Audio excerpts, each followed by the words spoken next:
it has changed my life. I have never, ever felt so secure jumping or like in a saddle, like in my life.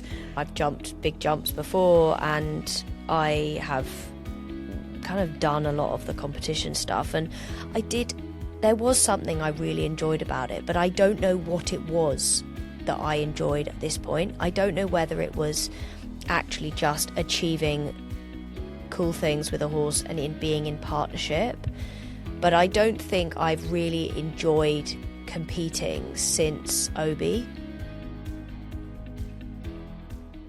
Hello everybody, happy Wednesday. The weather has been absolutely beautiful the last couple of days. It was 18 degrees Celsius yesterday. I don't know what the conversion is for our American friends, but it's pretty decent. And today it's meant to be 23 degrees and I am very excited. Miri, you are now in your new house, which means you literally get to step outside into the sunshine with your horses. How was yesterday? Yeah, it was nice. It's so bad, right? I'm like, yeah, lovely and warm. And then I speak to a farmer and they're like, this is fairly concerning. And it's so hard not to be concerned by the climate, because like now it should be raining quite a lot. Like, yes, obviously it is lovely, but like we've moved on to this new grazing, and actually that's something I want to talk about today, but we've moved on to this new grazing and it's really interesting because it was almost like standing hay, but it means that it's not like this interestingly like short, dense grass at the base. It's like longer, strandier stuff, and it looks like hay now that it's been grazed a bit. It's really interesting. I kind of want somebody to come and look at it and give me some advice, because I'm feeling a bit nervous about managing different grazing that I haven't managed before. But no, it is, besides from the stress on me that I'm worried about the climate, it is lovely. It is so lovely just to walk outside. I am also struggling with the balance of that, though. Like, not just permanent, like, not just doing things all the time. I'm really burnt out again. Like, I feel quite anxious right this second. And it's because I've just been doing a lot. Like, this is quite common of this time of year. I don't know if you notice this, but you're like, the days are longer. There's been this kind of re-emergence of light and energy in the earth, and we're like, you can kind of end up in this like perpetual summer feeling where you just don't really rest. And I definitely have done that. Like, we had quite a few different people come over this weekend, and it was so nice to have people and be able to host and all of those sort of things, but it's meant like it's like not stopped, and I am paying the price for that. So it's just a new learning. Like, I don't want to put a downer on it, because it is lovely, but also I'm struggling with finding my new normal, I guess. And I don't want to just gloss over it and be like, I'm having the best time, because it's kind of hard. And I wouldn't be being real if I lied and said that I was just having the best time. And I don't think that would be helpful to people, because, you know, no doubt there'll be listeners who have just moved into a new house or just moved to a new yard, and everything is different and they're struggling with what it feels like. And I would be making them feel bad about themselves, because it's not real, because it is hard and I am struggling. I'm sorry to hear that. I do think that there is this whole thing around being productive. I think a lot of people, more people than we would think, struggle to relax and to rest and to just treat rest for rest's sake. And Nikki's talked about this before, but I also saw an Instagram reel yesterday that summed it up well, which is like, you struggle to rest because you see rest as being unproductive, and you see being unproductive as being unworthy, or you think that being unproductive makes you unworthy. And I do think that for a lot of people there is a deeper thing with not being productive. And I've definitely been trying to build more active rest. That's not the right phrase, actually. I build more actual rest into my day, because like you, I've been pushing a bit too hard and needing to pull back. And one way that I've been doing that is with like reading, like physical books. Like, I love listening to audiobooks, but I also now have a physical book on the go, and just sitting down and reading that has been so fun. There's a book actually that came out yesterday that I'm really loving. I'm going to get the author, hang on. It's called Yesteryear. Wait till you hear the premise. It's called Yesteryear, and it's by a author called Caro Claire Burke. The cover art, I'm just going to show Miri, is really beautiful. It's like kind of Retro. yellow, butter yellow, yeah, butter yellow, kind of Wuthering Heights type script. And then you've got half a lady's face and some cows in the top half. Sounds awful, but it's really nice. And the premise is it's a tradwife influencer who's basically like putting forward this, you know, oh yes, we live on a ranch and everything's by the book and whatever, and they actually have loads of like staff and stuff. And she wakes up one day in what appears to be the 1800s and has to navigate all of that. So I haven't got to that bit yet, but I'm very excited. I love Love like that. country adjacent things. I don't really read about horses. I find, do you get this actually? I find that I don't really listen to that many podcasts about horses. I don't really watch that much. I don't read that much in terms of books because I'm just like, I already spend so much of my life in this area. Unless I'm trying to learn something, I just don't. Are you the same? Yeah, I don't really read like fictional stuff about horses or like story time things about horses, but I definitely do listen to podcasts. And ever since Mia's episode, where I realised I felt woefully uneducated, in a good way, not in a bad way, but I felt like, my goodness, I would like to learn more. And actually, tomorrow I'm seeing Claire, which I'm really looking forward to. And Mia's coming to visit. We organised it after we got off the call. So Mia's going to come and spend the morning and yeah, we're going to do all sorts of fun stuff, work on the bridleless thing, work on the liberty thing, work on the connection. Like, I'm really looking forward to that. And I've been listening to a couple of different podcasts. There's a really nice podcast called Dear Horse World, not Oh to like yes, we talked about this one. send people off, but it's a Noel Floyd one. And so they have really like, I don't know. She's really experiencing things. She's the lady who's doing it is on like a tour, and she takes her horses with her, and so she goes and experiences these people's way of doing things, and then has them on the podcast. It's really cool and really brave and really different and really like inspiring, I think. And so that was one of the things. So like when I've been working the horses on my own, which I've really enjoyed, like when there's so many things I'm going to talk about today, but like I've come to realise I felt so unsafe in our previous facility. I mean, unsafe in multiple ways, more than one. One was the arena was not on the yard, and it was not Yeah. even adjacent to the yard. It was, if I had got kicked, that would have been it. Nobody would It have was like known. you had to go down the drive and it was Yeah, like tucked into a corner. So even if you're driving up the drive, you can't really see what's going no, on, right? Yeah. absolutely. Like, if I was lying on the ground, nobody would have known. And I think, although I'm very risk averse with the horses because of the kind of horses I'm handling, I knew that, like in my head, I knew that.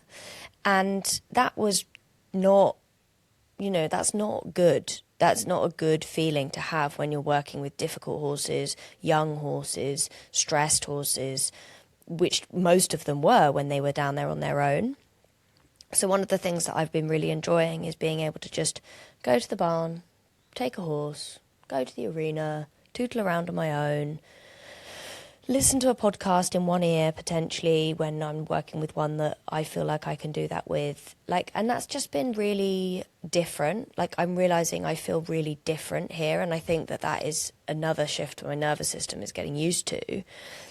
And I'm noticing like my reactions are better, like I'm slower, I'm calmer, I'm more present and able to give more to the clients as well, which has been really cool. So yeah, that's been a massive shift, 100%. So yes, I do listen to things, but I listen to learning things just to bring it back to where I was at. But yeah, I read, I've been reading some good books at the moment that you might like, Rhi. I love that Well, this has become like book club. We should do book club. We should recommend books to people. we should.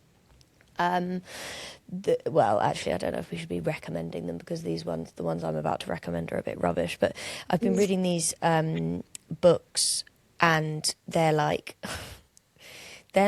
very not smutty at all, really. Like there is a bit, but it's like a long way into the book, and it's about like this girl she's called the Maiden. Have you Oh you heard gosh. of this? No, what is this? Anyway, she's basically like this kind of like maiden virgin, like she has to wear a veil, like nobody knows who she is. I And have read this. What is this called? first one was called like Blood and Ash. Yes, I have read that. I read the first one. Yeah, Okay, I the remember this. second one's actually better. Okay. I kind of was like, this isn't really for me. This is not compared to like No. ACOTAR. I was just like, this is not. Oh, yeah, no, don't compare things to ACOTAR. But what I like with reading is I just like a bit of escapism. Like my brain Yeah, gets a bit 100%. brainy, and so I just like books that just kind of take me elsewhere. And so yeah, that's what I've been reading. But yeah, like yesterday, I did my day. We actually had Holly come, and I rode for the first time in the arena, and it was, oh my God, the arena surface is like magic. Like magic, because it's watered from underneath. It's so consistent, and the horses are literally like, huh, this feels nice. Like Blondie was actually really stressed by the whole thing, because there's a dynamic shift for her when I ride her that I cannot replicate in any other way from the ground, basically. Because when I sit on her back, I think she feels responsible for me and herself, and that's like a lot for her. So she was quite over her limit. I vlogged it, guys, so don't worry, it'll turn up on YouTube. But she did do some leaping about a bit, which I didn't love, but at the same time, it was really hard for me to set her up in any other way. And yeah, it was just, she felt really good when she was going. She felt really good and positive on the surface, and like it was, yeah, really lovely. So plastic-free surfaces for the win, guys. It really does. It is really different. It is. Like, I've ridden on a lot of surfaces, and it does feel really, really cool. So what Right. I found, though, was that by the end of the day, I was really depleted. Like, that was quite exciting. Like, Holly Outridge came to take pictures yesterday, so she kind of followed me around for the afternoon, and so that was really nice. But it just felt, yeah, it felt like a lot. And we'd had my family come the day before, and going back to the kind of like, how do you look after yourself thing? And I'd like to hear more ways how you look after yourself, Rhi, because you do a really high powered job and you're a very busy person. So I'd be really interested to hear that. But like, I was like, right, I'm not going to do any more work. I'm going to put my phone down. I'm going to go and have a shower straight away. And then, okay, we're going to eat dinner early straight away. Okay, and now I'm going to sit on the sofa and I'm going to watch some TV. I didn't allow myself to run into this, like, doing things Yeah. thing, because it's light outside. George was outside. He went and cleared up the job that my dad had started. My dad loves doing that. He, like, turned up and started this job of clearing the mud around the concrete outside the cars, and then just left it half finished. George was like, why does he do that? I was like, I don't know. Why does anyone do anything? I wouldn't worry about it. He was like, yeah, but now I've got to finish it. And I was like, okay, you're going to do that. That's not a big job. That's fine. I'm going to do this. And I did feel better. Like, I didn't feel so depleted. So yeah, I just have to remember to put myself first. Like, I have to notice when I'm not feeling good and do something about it, rather than pretend I'm fine and just carry on regardless, because Yeah. well, doesn't get me anywhere. But that you're like, well, yeah, obviously, right? You're like, of course, Yeah, that's what you have to do. yeah. I think you have to be, as in when you said I have to notice and do something about it. Like, I think that is literally it. People are always like, oh, how do you do this? How do you do that? I'm like, very intentionally, like very intentionally. But it takes time to learn that stuff. And I think you either hit a point where you can't go forward in another way, so you have to change it, or you just realize one day, you're like, in a positive way, you're like, oh, like, for example, obviously, yes, my job's very different to yours, so I spend a lot of it like at a desk or talking to people. But I learned years ago, actually, that I work really well first thing in the morning, like 6 7 a.m, and then at 2 3 p.m I kind of don't, my brain doesn't go so well, and then if I need to, I can have like a second burst at like in the evening, basically. And because I'm now quite senior in my job, I have a bit of flexibility and autonomy to sort of schedule my day in a way that works. And that is a huge privilege, but it's something that I have worked towards. Like, I've looked for opportunities where I could do that. And I think we talked about this, but recently, like, opportunities have come up where I would lose some of that autonomy and flexibility. And I've just, and gained a lot of prestige and really cool stuff, but I've said no because it didn't feel like something I wanted. So I do think it's important to recognize stuff like that. 100%. But I think this is where my issue lies, is I ran on adrenaline and, you know, grit and determination to be building this thing I've built for like 10 years. And I didn't notice. I just didn't. I didn't pay attention when I felt not good. So then I kept going and I kept going. And then I hit this awful burnout. And I've been speaking to Bev a lot about it, my therapist. And she was like, you know, there are different grades to burnout. There are people who say they're burnt out and actually they're just kind of tired. And then there's burnout where you literally fry your system. Like you set it on fire with petrol and you blow away you blow the ashes away, and you have to rebuild the whole thing from baseline. And although I've had time when I've been gone slower and done things more carefully, like I'm not at a point where I'm really building capacity again yet. Like when she said to me, she said, yeah, we need to rebuild capacity. And I said, okay, how do I do my day today? Like my scheduled day that I'm starting right now with you, because, you know, we're recording the podcast, started at 7 a.m. and then I've got all the horses to train and work. And then I've got teaching 3 o'clock, 4 o'clock, 5 o'clock, no, 2 o'clock, 3 o'clock, 4 o'clock. You know, how do I handle my day without ending up burnt out? She sent me a 6-minute voice note that I've not actually had time to listen to, which is the reality of but you know, like, I do a lot, and I've built this life where I do a lot, and I've got no idea how to navigate it. I'm not going to give you the answers right now, but, you know, watch this space. Will I rebuild my capacity while running a farm? It's kind of like, yeah, the new normal for me, I guess. Watch this space, indeed. I wanted to... Should we talk about some of the things that we've got to talk about today? We don't have a guest today. We have topics of conversation. Me and Rhi have gone away and like got some things that we wanted to talk about. Can we start though? I would like to hear about your fun ride. Was it your fun ride that you wanted to talk about? Did you go on a fun ride? Yeah, I did. There's a couple of things I wanted to talk about. One was doing Liberty with Harley after our Mia episode. Yes. That was really interesting. And the other is the saddles and the fun ride, because that has just like changed my life. So I'm actually going to start with that. So I've ridden in a jump saddle once in my life. I think once a viewing for a horse, and once I tried one, and it was a monoflap, and I didn't like it because I felt like I was sat on top of Woody. And we talked about this a few episodes ago, and actually I've restarted vlogging weekly on YouTube, guys. So head over to Riding with Rhi on YouTube. There's going to be a few vlogs about the saddles, but basically Mandy, who came on the podcast, has been helping me with saddles, and I now have a different tree on Harley, and he has completely changed the way that he moves. He feels so much freer, his stride is more open, he is less tense, like he just doesn't boil over as quickly. And I think it's because I didn't realise he was carrying a bit of baseline tension because of the saddle, and therefore he would boil up quicker. So I've got a dressage saddle coming. I've been working with Mandy, Olympus Saddlery, and Frank Baines, and it was so nice to have someone actually listen to you about your body when you're not a professional. Yeah. Can you tell us, I mean, we've spoken about it before, but can you talk a bit more about the tree? Because this is the thing that Frank Baines does that lots of other brands don't do, because, yeah, tell us why they're different. Yeah, well, I think what I noticed is it was actually, one, I was looking at the saddle and I just had this feeling that it wasn't quite right. And we were constantly not constantly, but we were often rebalancing the saddle, which felt very normal because he's young and he was growing and changing shape all the time.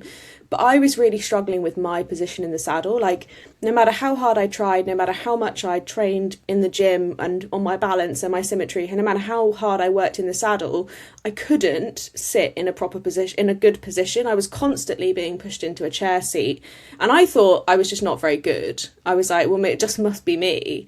And then my dressage coach sat in that saddle, and she was like, it's pushing me to the back with his movement every stride. And I thought, okay. And she's light, she's petite, she's much smaller than me. She's like quite like you, actually, your build. And I thought, well, if she can't do it, then it's not just me.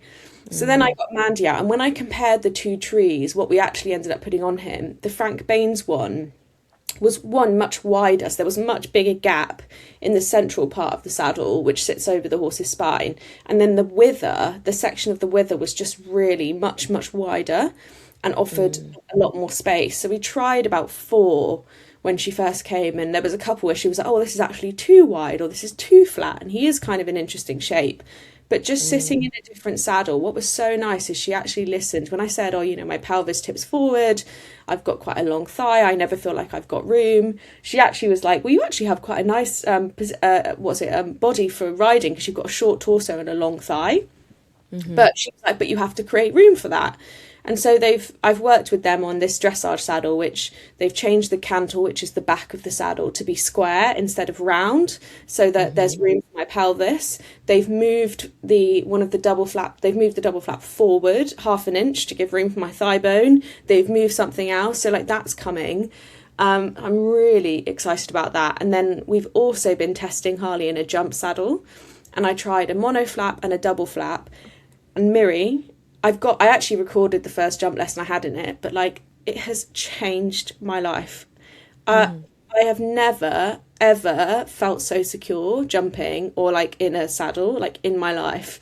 And when we went on the fun ride, I went with some friends who like they go quite quick.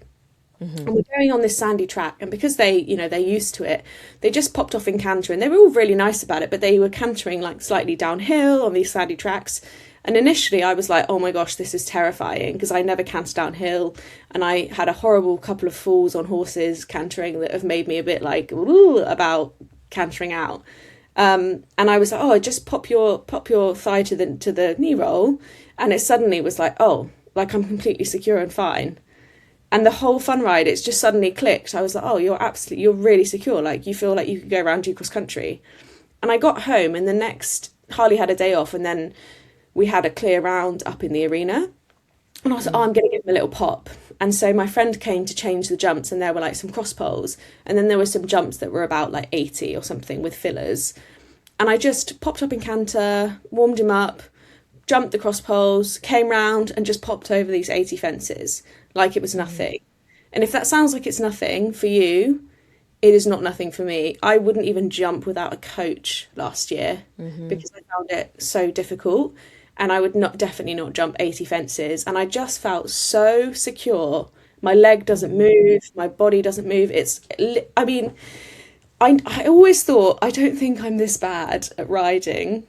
And now I'm like, no, it wasn't me. Which is like really nice. The saddles are just, well, I mean, they are the system in which we are held on a horse, really. Like, of course, yes, your seat and your body, but if they are, like, I think that is true, your seat and your body, if your saddle is in the right direction for you. But if it's in the wrong direction, it's literally working against you. Yeah. So it's not like you can use your normal systems. You're like bracing or holding, and that's just so great to hear. And I do think, especially for amateur riders, I think when you're a professional, you can be a lot more confident in being like, this isn't me, this is the saddle, and I want you to change it.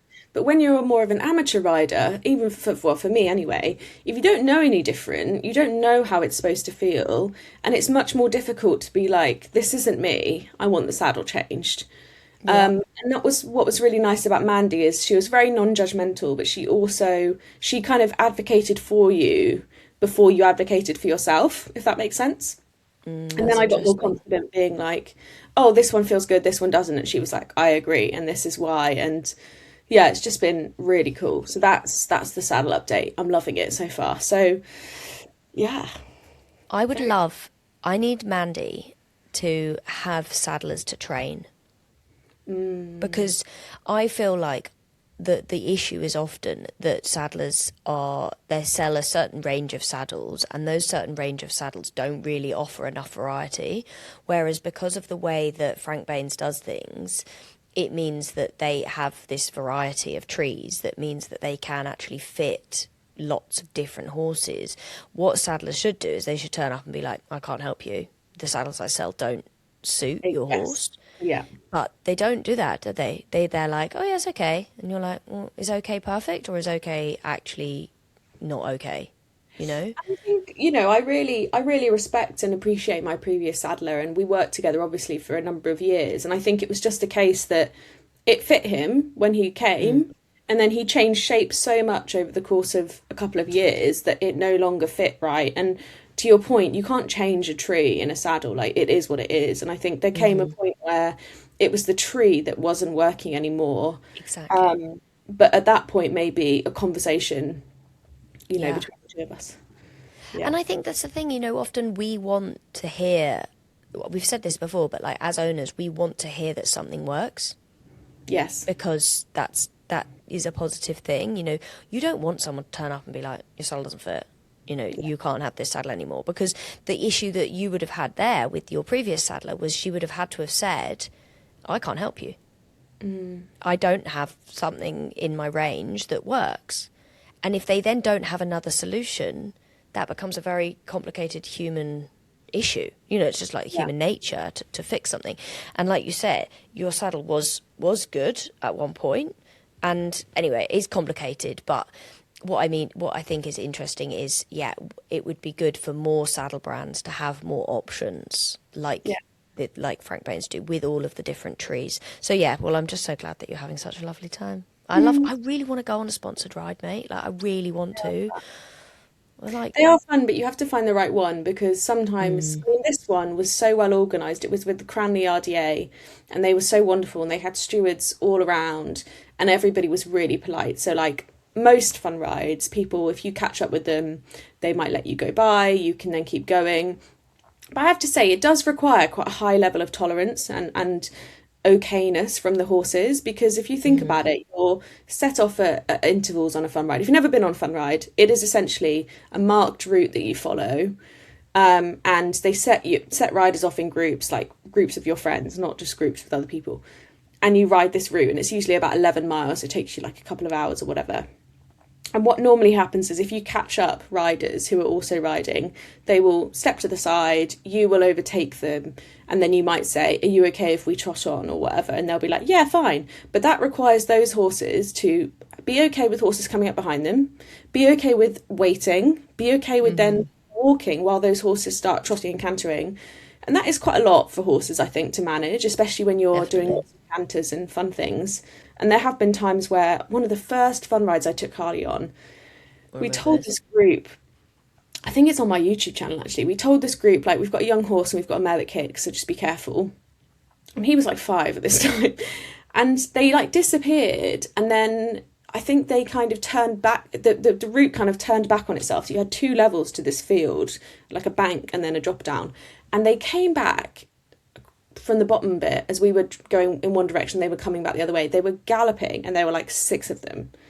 And we were like, all we could do was just stand there while they galloped past. And our horses like spun around, but then they didn't do anything else. And I was like, thank goodness that we're on level-headed horses, because it was so dangerous. We were between a tree and a fence. So if they had panicked, we were on the top of a bank. So it was not great. No. Sadly, some of them have a reputation for that, but the majority that I've been on have been really fun and people are great. But I think if you have like, I was going to say an ex-race horse, but that's not fair because I'm generalising. But if you have horses that struggle with lots of activity... No, but yeah, I mean, I think an ex-racer would be a fair cop for a horse that would struggle in that situation because they're used to running in groups. Exactly. So, I don't think many horses would tolerate that kind of behaviour. And I think that, that's difficult. Maybe you've put me off going on a fun ride. Maybe I'll just find somewhere I can go for a nice hack in a longer format than I normally can. I've not been hacking here yet. Interesting. So do you know what the hacking is like? Well, not really, because I'm surrounded by farmers' fields. I know that I could ride down the lane and across the big road, and then I could ride to the water. There's a ford, so that'll be really fun. So I'll be able to go like swimming, not swimming, but like up to their knees with water. So I'm really looking forward to being able to do that. Yeah, exactly. I mean, long way to get to the rehab situation, but yes, it's a good decent ride. But because of the farmers' field situation, I basically need the farmers to show me. Thankfully, both of the local farmers have horsey relatives, so one farmer, his daughters ride, and then the other farmer, his sister rides, and so they've both offered to come over and show me around. It's really cool. I feel like I'm properly in the countryside. You are. I mean, like, Yeah. we're really close to like major places, like not that far from London, and we've got a big town near us, so we've got all of the things that we need. But we really are like, it's like stepping into the countryside when you drive up the lane. It's really cool. I can't wait for you to go hacking in your new place because I find that there's something very magical about going on a new hacking route for the first time. For me, it completely takes me back to my childhood because I used to borrow, I sort of loaned him, I guess, this little Connemara pony called Otto. And I grew up in the Cotswolds, so we would just go out. He lived in Morton in Marsh, if you've ever visited there, it was beautiful.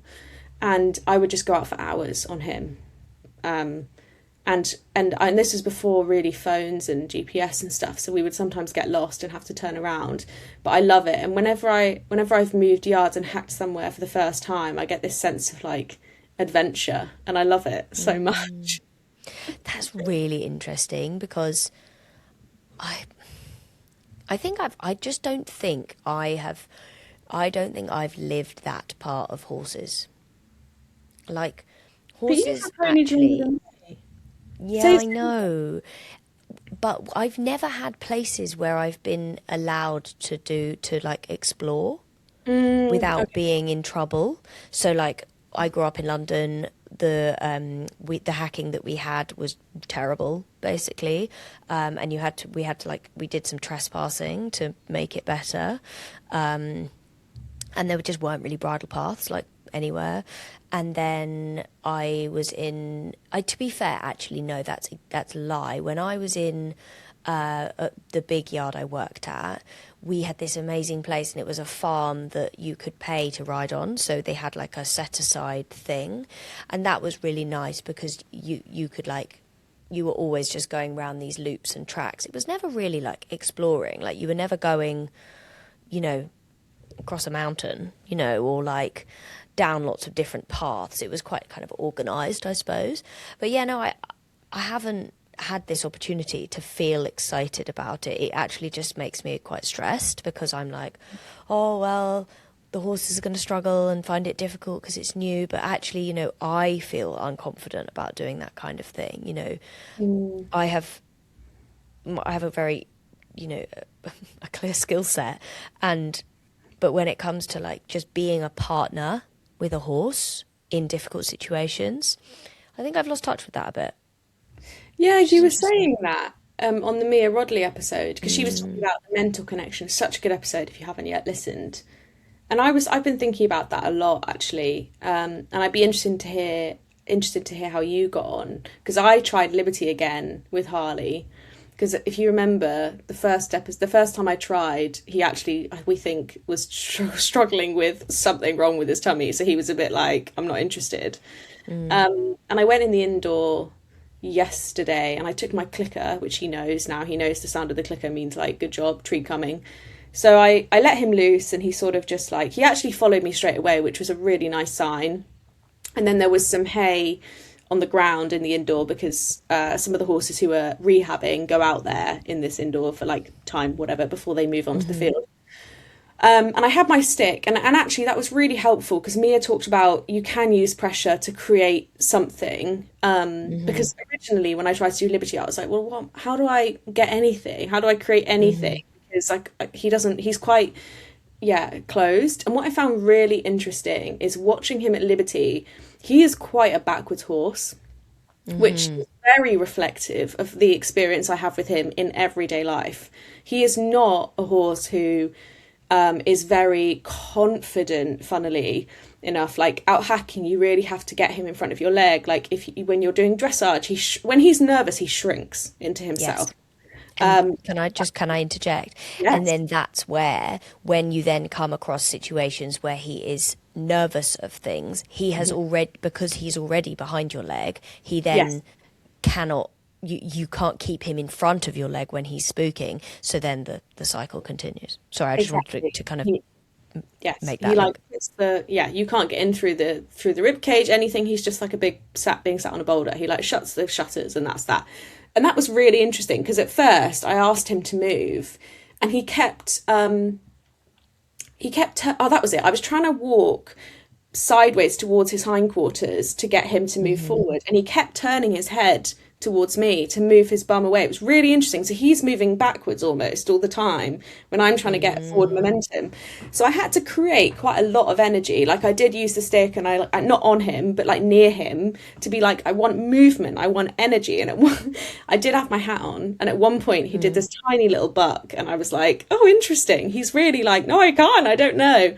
But as soon as he went forward at one point, I clicked and I rewarded it, and he suddenly was like, oh, I get it. And then he did a couple of laps around me at Liberty, and it was really fun.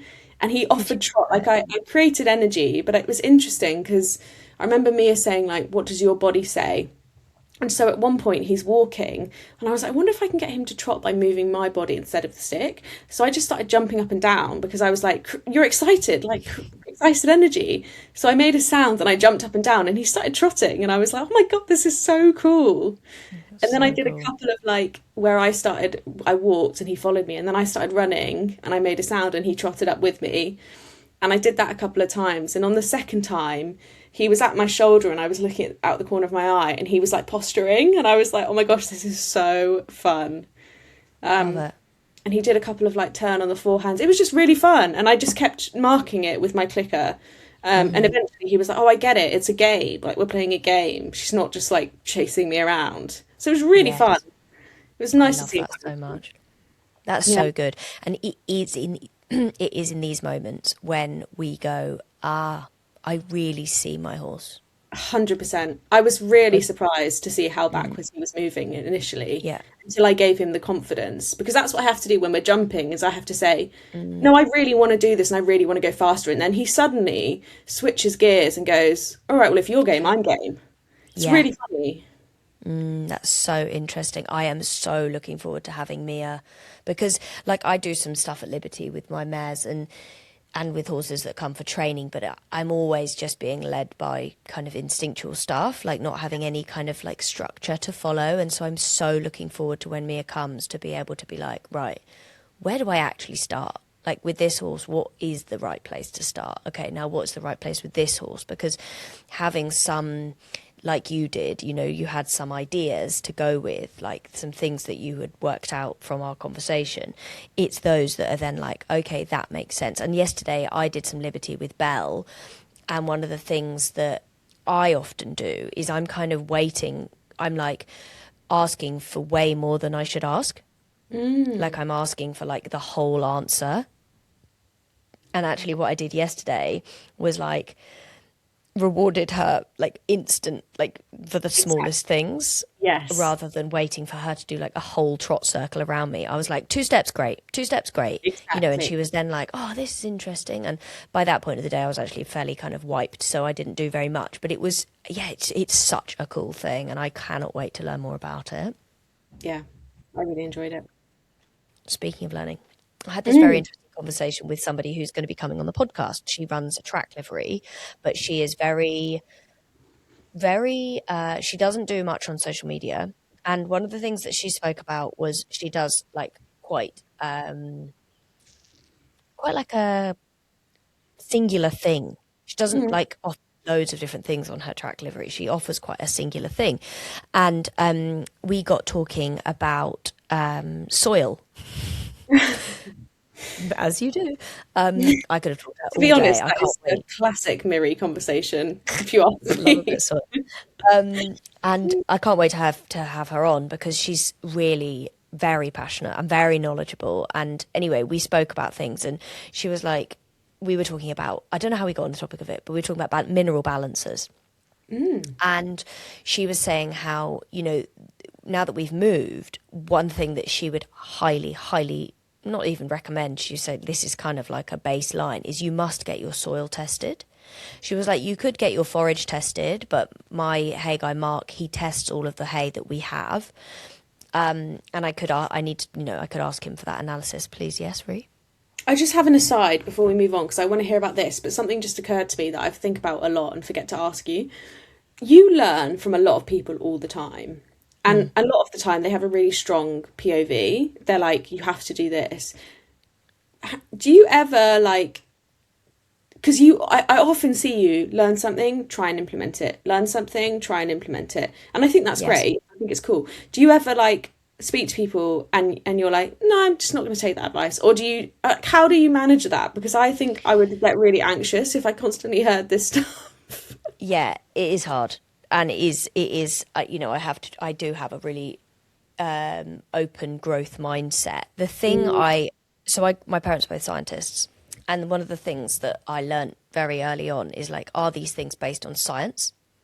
Yeah. Or are these things based on sales? Oh, that's good. That's a good phrase. Get that one on a t-shirt. Because this is where we have to define how we, you know, progress essentially. Because for me, when it comes to like feed, let's talk about feed, because I'm not affiliated with a feed company. I am totally free ranging it at this point in time because I realised I needed to learn more. So I went away and I've learnt more. And now I'm feeding the horses differently again. Sorry, everyone. And you know what? Do I need to stop giving out feed advice? Maybe. Do I need to just give people more of because I do this consultation service and I'm often suggesting things to people because this is the difficulty, right? Is it's not very easy for me to just say, do X, like feed a chaff, for example, if I was to give that advice, which actually I don't do so much anymore anyway. But there are so many that people are like, which brand, which one, what size, how much? And that's really difficult to do because there are going to be a number that would do the right thing for that horse. Some horses will have a higher tolerance, you know, various different things. And not everybody has the means to do things in the way that I do them because I feed things, you know, I feed like a variety of different things depending on each horse. Like it's very specific for every horse. Every horse gets different things within the same range of things, if that makes sense. Anyway. Yeah. So I do find it difficult because it is hard. And having this conversation yesterday with Nick was like, actually, she was like, I'm not trying to sell you something. I'm actually trying to unsell you something. I just want you to understand what your grass and your land is telling you so that you can help your horses. Because I've noticed Zora, for example, we're quite stony here. Like the driveway is quite stony. And one of the things that I've learned is that if a horse is magnesium deficient, was one of the things that Nick was telling me, is that they may have sole sensitivity. And since moving, Zora is like, can't do stones. And I'm like, that's interesting. And the balancer that I've been feeding is magnesium free because I was previously educated on magnesium being problematic. And now I may be learning that that's not so much a hard scientific rule. So I don't have the answers in this moment and I'm not about to give them out. But what I am going to do, and I will bring you along on this process, is I'm going to bloody learn. And I'm going to learn what my soil is telling us and what then I may need to supplement. And what she was saying is try one thing at a time. She said that's a really important learning thing that she did because it can be so easy with horses that we change lots of things at once. Because I'm now like, I want to speak to a different mineral balancer company. I want to speak to this person. I want to speak to da-da-da. And she's like, one thing at a time. Just one thing. Do your soil, understand, add this in for these various... She suggested a type of agricultural magnesium to add, which is really interesting. So I'm going to do that for a couple of the horses who I'm noticing this sole sensitivity with. And then I'm going to see what happens. And I'm going to go from there. Love it. So yeah, one thing at a time. I think that's really cool. Speaking of science, another scientific thing. Yeah. I read a study that was, and I'm going to read a little excerpt from the study because I'm very interested in actual, you know, we talk about barefoot feet a lot, right? We're barefoot curious, aren't we, Rhi? We are barefoot curious. I wanted to talk about a study that I'd seen where it was talking about how, like, what shoes actually do to the horse's feet. And I was encouraged to talk about this. My dog's barking in the background. I'm sorry if you can hear that. So we have a pony at the moment that has come in for rehab and she's wearing shoes and they need to come off because I believe that the body isn't really functioning because the shoe is there stabilizing more than the body needs it to. And so the body isn't actually feeling what is going on. Like, I think the shoes are kind of covering up what the body is really feeling. And so this pony has ended up in this perpetual cycle of injury. Oh, So we need, interesting. yeah, we need to take the shoes off so the body can feel what's going on. And it spurred me to look at some studies about feet. And actually, I struggled to find very many. But There are there's many. one, Yeah, it's hard because I remember when we yes, were talking to Tom and Lily about barefoot, and when I started looking at research, I was like, not it's not inconclusive, but a lot. I think Lily said this. A lot of it is like there's not really enough, and it swings one way then the other. Like, absolutely. This was really interesting. So it studied three types of hoof. It studied a shod hoof with a shoe that moves laterally. So it's like two shoes on one foot. oh So yes, they're like on the outside of the foot, basically, like two sections, and then the barefoot hoof. And so the abstract starts like this. I'm very nervous that I'm going to get interrupted because I can hear stuff going on outside the door because we have had a plumber come this morning. This is how the abstract starts. Conventional shoeing restricts heel movement, which may have a negative effect on the orthopedic health of the horse. That's like the first line. A randomized crossover experimental study using non-invasive techniques was performed to compare the mediolateral heel movement in barefoot horses. So how much the heel is moving. That's all that right. means. Yeah, okay. Horses shod with a conventional toe-clipped shoe, so one toe clip at the front, Yeah, a conventional toe-clipped shoe and with a new type of shoe with a split toe. In 8 horses, 16 forelimbs were tested barefoot, shod with a conventional shoe and with the split toe. Split toe shoe in random order. A displacement sensor was secured on the heels and measurements were collected continuously at a frequency of 697 hertz, 79 hertz. There's my dyslexia showing up, just randomly making me read numbers in the wrong order. While horses were exercised on a treadmill at walk, trot, and canter. Differences in heel movement between the conditions were analysed using a generalised estimated equations approach. All of this part doesn't make so much sense to me, but that's okay. The conventional shoe was associated with significantly less heel expansion compared to the split toe shoe and the barefoot situation in all gaits. Heel expansion and the split toe shoe was not significantly different from the barefoot situation, except for the heel contraction at canter using a conventional shoe. So basically, in conclusion, the heel expansions with the split toe shoe did not differ. My God, my reading ability is really poor. Sorry, everyone. This is hard work, isn't it? The split toe shoe did not differ significantly from when the horse was barefoot, in contrast with the significant restriction of the heel movement when the conventional shoe was used. So all it was basically saying is this split toe shoe did offer movement of the heel. Now, it's not talking about whether that then inhibited other things, because adding metal in other readings I've done adds a concussive force. So it's like adding oh my goodness, like it makes it adds pressure basically. adds pressure, exactly, and adds like a harder force for the foot to shock absorb, because that's what the shock of the foot does. Your foot lands on the ground, it absorbs the weight of your leg. It's like why you wear spongy shoes when you go running, because it absorbs the shock that you add to the ground. Well, the first thing we always hear about barefoot, the first thing that everyone who's barefoot always talks about is contracted heels, like heels coming together because of the way that the shoe sits on the hoof. But my question then is, and this is, I'm going to say this in a really ignorant way, but like, why does it matter if the heel is touching the ground? Because that's what a lot of barefoot, pro barefoot people will say is like, well, when you're in shoes, they can't touch, the frog can't touch the ground, the heel can't touch the ground. And that's sort of what this study is saying is like, when you have a normal shoe, the heel can't touch the ground, can't move. Why is that important is my question. So there's two things. Hooves are designed to shock absorb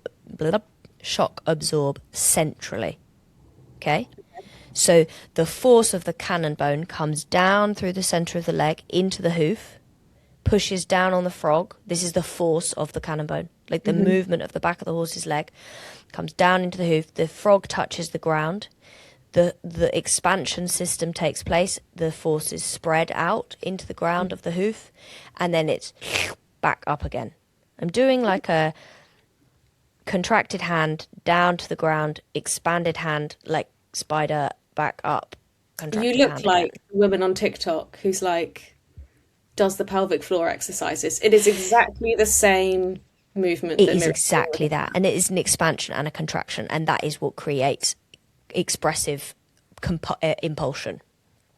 So when you then attach a shoe to the external system of the hoof, but not the internal system of the hoof, i.e. the frog, which you can't attach something to, right? it is then creating force only around the outside of the hoof. Because nothing else can touch the floor. Because nothing else can touch the floor. So then this force that is meant to be happening is no longer happening. So then everything, like Tom said, loses its flexibility. So then you see a high rate of injury because the horse's leg is not functioning how it was designed to function, because it is being restricted at this outer wall of the hoof. We will explain more about this when we learn through the hoof school stuff. I'm sure we'll have better ways of explaining it, but this is my best way of explaining it. So that's one way that it is inhibited by the shoe, because the foot is no longer using the system it was designed to use. As such. But then also, you know, you're talking about contracted heels. There is something, this magical system in a horse's hoof called the digital cushion. And it is exactly that. It is a cushion. It's like this fatty area of squishy, glorious tissue that isn't really like, it's not like tendons and ligaments. It's like squishy, and it allows the hoof to be allows the leg to be protected as such. When you put a shoe on, this area starts to diminish because it is no longer working. So talking about this heel expansion, this is why this is so important. So if you imagine the digital cushion is like being squashed and pulled open again by the pressure, again, of this lever down the horse's leg. Are you with me? If you're not with me, I can explain more deeply. No, I am. And so when you then restrict the hoof, so you stop the heel moving, which is what the study was saying, that system stops functioning because it then starts to essentially die. So you see horses with something called caudal heel failure. And it is when the heel contracts and this digital cushion starts to diminish, the heel function, all of the structures within the heel, the deep digital flexor tendon, the collateral cartilages, the suspensories, everything then above that starts to kind of fail because the heel is no longer working in the way it was designed to work, and so the foot basically stops functioning how it was meant to function. So this is why these studies where they look at heel function, heel movement is so important, because without that structure that horses were designed to use, everything else above that starts to kind of go wrong.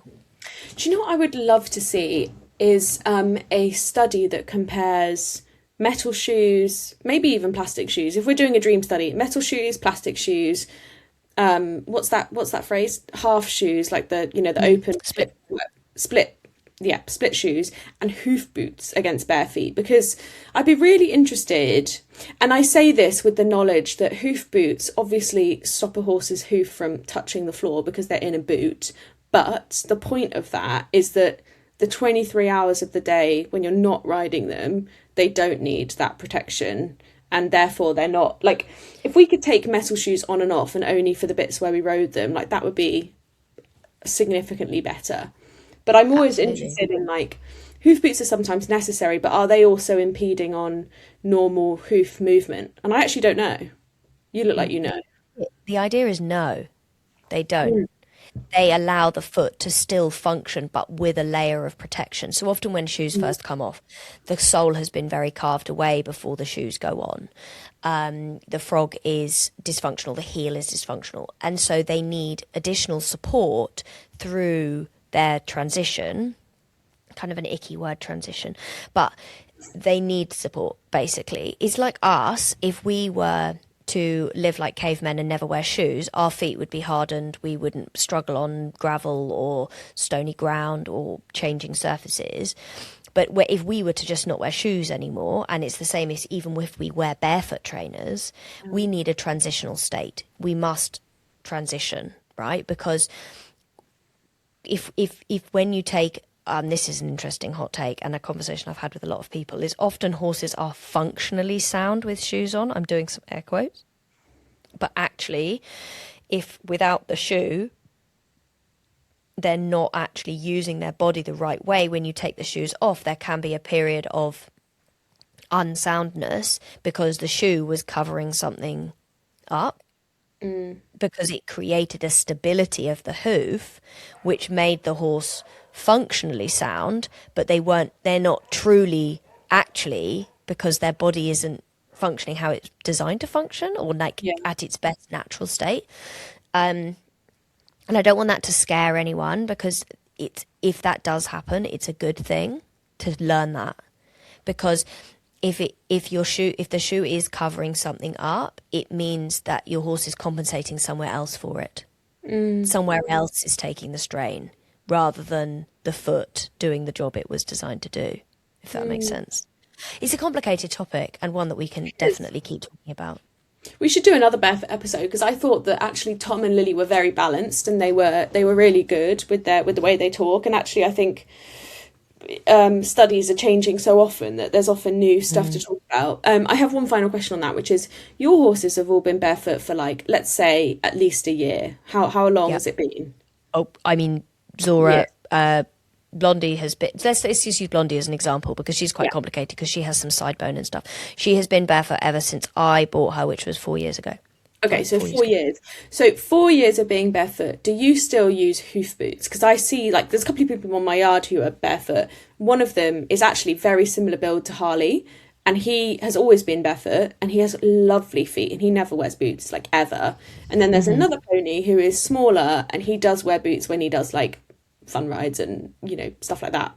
It's interesting. So I think you hit the nail on the head there. Often feet that have never worn shoes need boots less. But when you have had shoes on, you will often need, in my experience, you will often need some boots to support you, because also we often have a lot of tarmac. So our previous yard, we had a lot of tarmac, and so like Blondie did need boots quite often. But one of the things that Tom spoke about that was so interesting that it adopted was he talked about like a gold, silver and bronze, like, best case scenario system. So like gold standard, barefoot feet, no shoes, no boots. Silver standard, barefoot feet with boots. And we're talking about health of the hoof. Gold, healthiest. Silver, needs some support. And then bronze for him is plastic shoes. He only uses plastic shoes. Yeah. You need to find a farrier who is very educated in plastic shoes if you plan to use plastic shoes. I had a not so good plastic experience. I looked into them because my farrier is wonderful and so open-minded, and he went and chatted to someone who was very knowledgeable in it and came back and gave me points of view. But we ran into two main barriers. One of them is price. Plastic shoes are so expensive. Like, it's like having rehabilitation shoes on, and that is a lot of money. And the other was actually size, because he was getting a lot of these shoes. I think the ones he was looking at were actually from the US. And generally speaking, horses in the US have smaller feet in terms of, like, the ones that would wear plastic shoes. They're like quarter horses and stuff. They don't have a lot of Irish draft types. So he actually wasn't even sure that he would be able to get a plastic shoe big enough.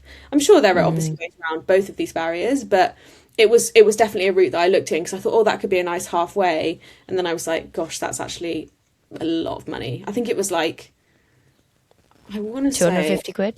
Something like that. It was a lot. Like, not like, oh, I could swallow this for a little while. It was like, this is a significant No, 100%. And the beautiful thing about hoof boots is they last a really long time. And your horse will wear them accordingly to their wear pattern, which is also really interesting. I really do think, though, like, as someone who has a lot of barefoot horses and sees all these problems in horses, you know, like as in this pony that's come and it's in this constant injury cycle, and the poor owner just hasn't not got the, you know, skills to change that. I'm like, I can literally see the problem is the shoes, like, because I've seen it so much. And look, you see some horses that are functioning perfectly fine in shoes, but I'm now like, are they? You know, I like, are they actually? Or is this like this cover up, like I'm talking about, this kind of functional soundness? And I see horses thriving more and more without shoes on. And like, we've designed our arena to, like, we've spent a lot of money on having a surface that facilitates the horse to move in the way it was designed to move. Yeah. And you can really, when you see them moving, like I was watching a horse, literally, I was just watching her feet walk on the surface, and you can see this like natural movement of the hoof in the sand, and then the spread of the heel. Like, I was watching this, and I'd love to get some like close up, footage of them moving on the surface at some point, because I want to be able to show people this. But like, we spend so much time working on our horses' bodies.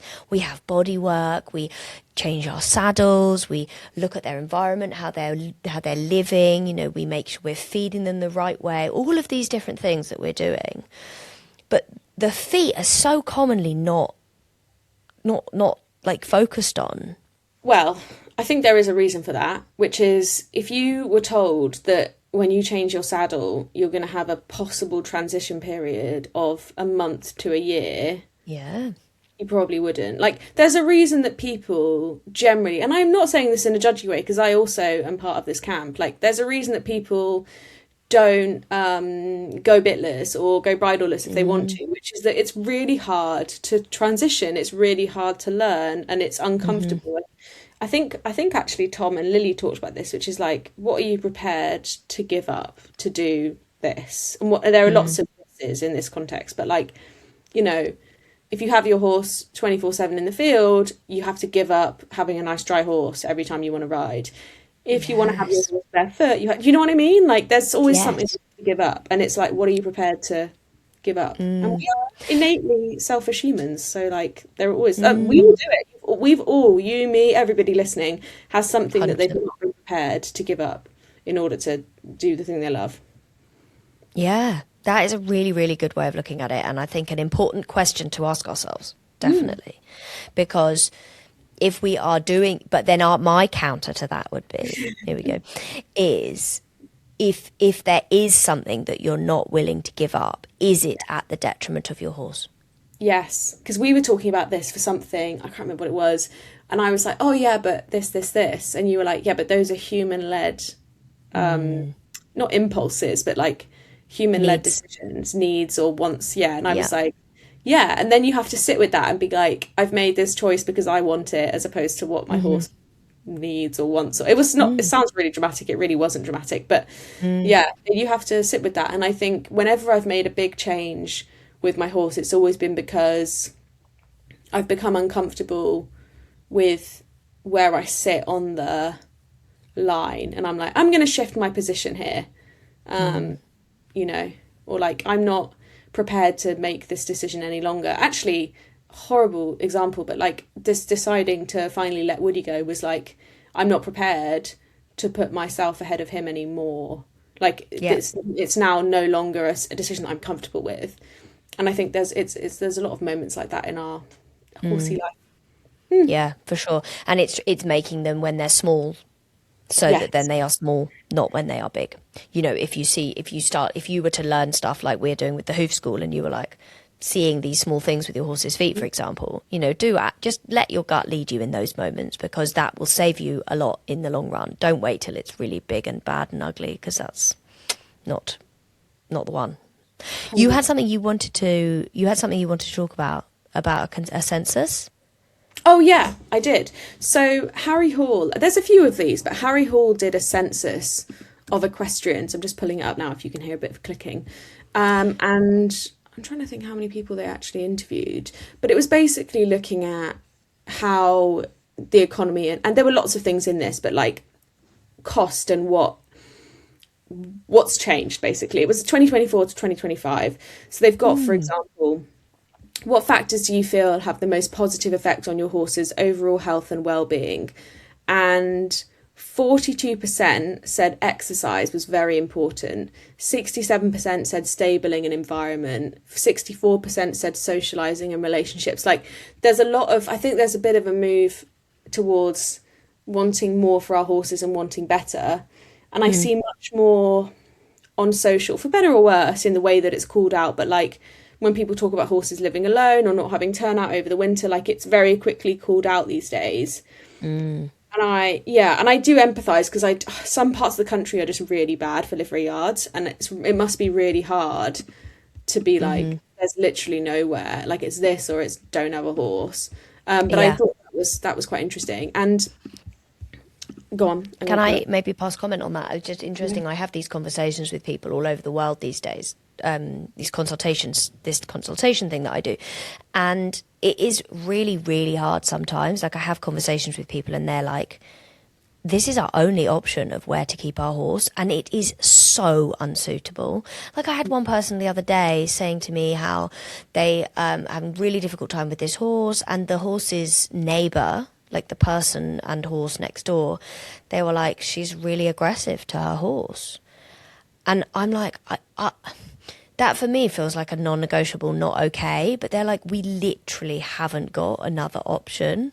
And I find that really sad. Like that must be so difficult for people to listen to this podcast, to see the way other people keep their horses and be like, I wish I could do that, but I can't. Yeah. And I don't know whose responsibility that becomes. You know, is it that then the livery yards need to like rise up and be like, we have to do something different? But in this instance, you know, the turnout situation isn't good either for this person. Like there isn't enough turnout. They don't get to rest the grazing because it's the yard is overpopulated. There's too many horses for the amount of grass. It's really hard, and I often think about that when we're talking, and I often think, I hope that people don't feel like bad, like about their own situations, like you said, because I being the type A person I am, I'm always thinking, if my yard closed, what would I do? Where would I go? And I honestly think there's not a single other full livery yard in the area that I feel is appropriate. I'd probably end up going to grass livery, if I'm honest. And that would be a huge lifestyle change for me. I actually think Carly would be fine, but I think I would find that really, really hard. And I remember a friend of ours recently was really struggling with where they'd taken their horse. And when they were looking for an alternative solution, they weren't just looking at livery yards. They were like going completely out of the box. They were like, okay, who are the farmers? Who's got private land? Like, who can I talk to in any which way? And I thought that was really interesting to watch that play out, because I was like, oh, it makes you realise that sometimes you're thinking in this linear fashion of like livery yards, when actually it's possible that there's other ways around, but it's hard. I mean, the reality is it's hard. And I think a lot of private houses with stables or farmers don't want horses because they think they trash the fields and all the things. So it's really difficult. It is so hard. And I really, you know, if you are in a difficult situation at a livery yard, like, please don't take this as us saying like, you know, you're in the wrong, because sometimes when we know better, we do better, right? We find out actually, oh goodness, they shut the fields. I've had it loads of times, you know, yards say they're going to be one thing and then they're like, yeah, we're going to shut the fields. And everyone's like, what? And they're like, yeah, no, 6 months. Okay, thanks, bye. You still got to pay the same livery. You've still got to do this. And everyone's like, hang on a minute, what do you mean?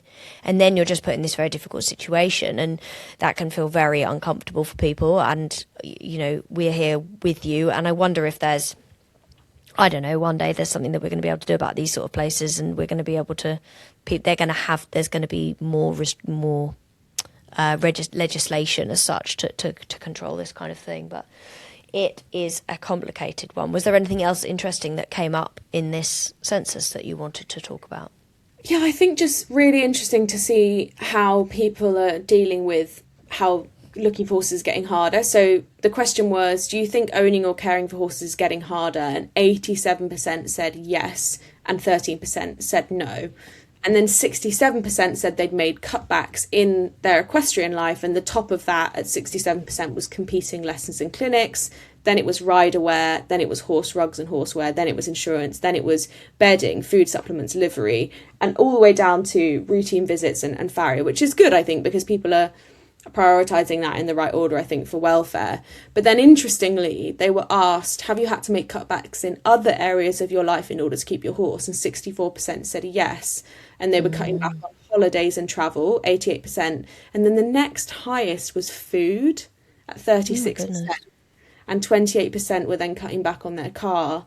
24% were cutting back on dental care. So, and I do think this is where horses is different from other sports, is that it is absolutely a lifestyle. And I've said this before, and I would absolutely stand by it. I would rather cut anything in my life than my horse. Literally. I think lifestyle is one word, but lifeline Yes. is maybe what it is. This becomes an emotional stand, like it's like a thing that people can't live without. I have conversations with people all the time that are like, they are in a very desperate place with the horse, I just mean it in the sense of like they're having a hard time with the horse, but they're like, I know I need to fix it, when a lot of people would have just sold the horse, right? They'd just gone, this horse isn't the right horse for me, I can't do this anymore, I'm just going to get rid. And these people are coming to me because they're like, I know the wrong thing to do would be to get rid of the horse.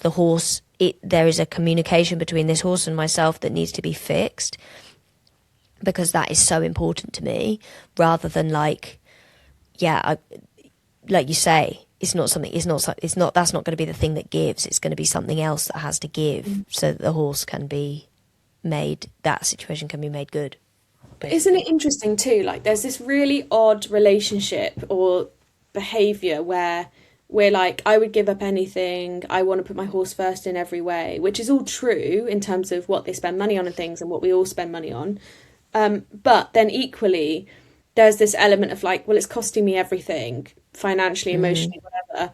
I also need this. And so I'm not going to stop riding them, or I don't know. I mean, I was going to say take the shoes off, but for a lot of people, like, it's not that they wouldn't do the transition period. They just don't want to. They just want shoes. But like, there's really interesting, what is it called? Is it cognitive dissonance? I don't know. That's maybe a bit strong. But like, between like putting your horse first, but then also being like, but I also need this. So I need a horse that I can ride. And like, I'm going to put up with X, Y, Z. It is that.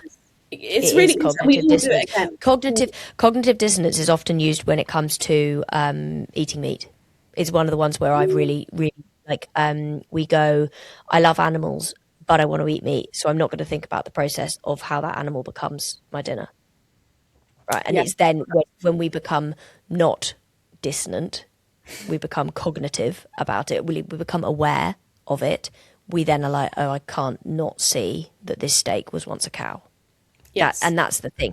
So it's like, can I see my horse as a being of its own, that if it is having a really difficult time and I can't ride it, that I can still see it as a being, rather than it being inconvenient that I can't ride it, if that makes sense.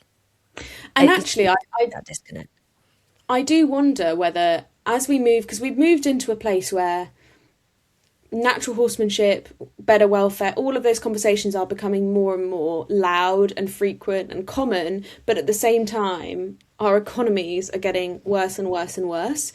And I'm really interested to see how these two things interact, because in theory, if you were to be pessimistic or realistic, you would say that the cost of horses going up and up and up creates an expectation of being able to ride, do the things that we love. And so the tolerance for not riding, working through something really challenging, transitioning, all the things that we might want to do as part of welfare is lower. But then I'm like, well, if horses are really expensive and they're really hard to buy and keep and all the things, people are going to be much more reluctant to actually sell a horse, and maybe they would spend more time, and it would become, the ownership of a horse would change, and it wouldn't be about the riding. I don't know, I'm just like spitballing. That 100%, it wouldn't be so much about the riding. So I've seen it a lot of times, like people who are like amateur eventers, for example, they are like, this is extortionate. You know, it's like £150 or something ridiculous to go to a one-day event, right? People are going to be surely prioritising training, spending more time with their horse, but not in the ridden capacity potentially, because they can then build their relationship more and then spend less money on going eventing potentially. And then it's like, okay, well, what am I going to prioritise? Well, I'm going to prioritise my relationship with my horse. I'm going to prioritise doing the things that are free. And maybe this would be something that we could come back to, is like doing things that are really affordable with our horses. And so we could create a little like kind of cheat sheet for people, like things that are really affordable, that are really enjoyable, that still enable us to have great connection with our horses, feel like we're achieving things. That could be a really cool thing to talk about a bit more. Yeah. Like when we were younger, my friends and I used to go and like picnic with the horses. So we'd all like take head collars and backpacks, and then we would go, again, we grew up in the Cotswolds, so there was always spaces to do this. And the horses were really good, and we would just like tie them up, sit down, have a picnic, and then go home. And I was when I was riding on the fun ride, the lady that I rode with, she has a I think she has a Grand Prix dressage horse and a show jumper. And she's like, I just don't like competing anymore, though. So I just do stuff like this instead because it's just more fun. And I was like, oh, it's so interesting. And I have thought about that with my last couple of outings of like Harley finding the dressage really hard and then finding the fun riding so fun and so easy and so natural to him. I was a bit like, I did have a sort of moment where I was like, why am I doing this really hard thing? Like, what is that about? Yeah, it's interesting. And I think maybe it's, I think maybe it's being able to have enough of a balance that then you do enough of the fun riding and you do enough things with other horses, and in that instance that then you can do the dressage, and that the dressage then is still beneficial and fun, but it's less a big deal kind of thing. Yes, exactly. It's not the all be all and end all.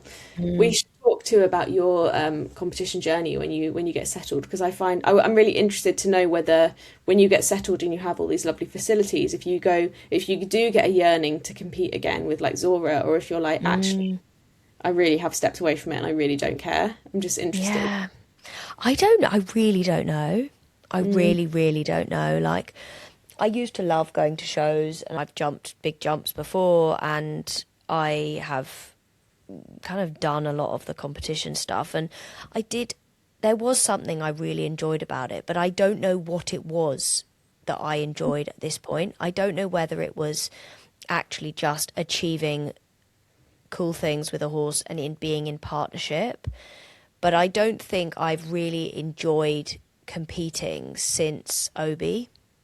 Oh. And when I had Obi, I loved it because he was like my partner. Like, him and I were so, he cared for me and I cared for him, and we were a team, and he loved performing. Like, he was like, I don't know what it was about him. He had this kind of bravado about him. He was like, here I am. And I don't know if it's because he started off showing, where it is so much about being pampered. Like, show horses are like the people who really enjoy getting a blow dry once a week, you know, and their nails are always done, and they are there like, yeah, I'm here, look at me, I am a big smart boy and I want to show off. And he used to trot down the centre line towards that judge like, look at me, are you looking? Yeah, good.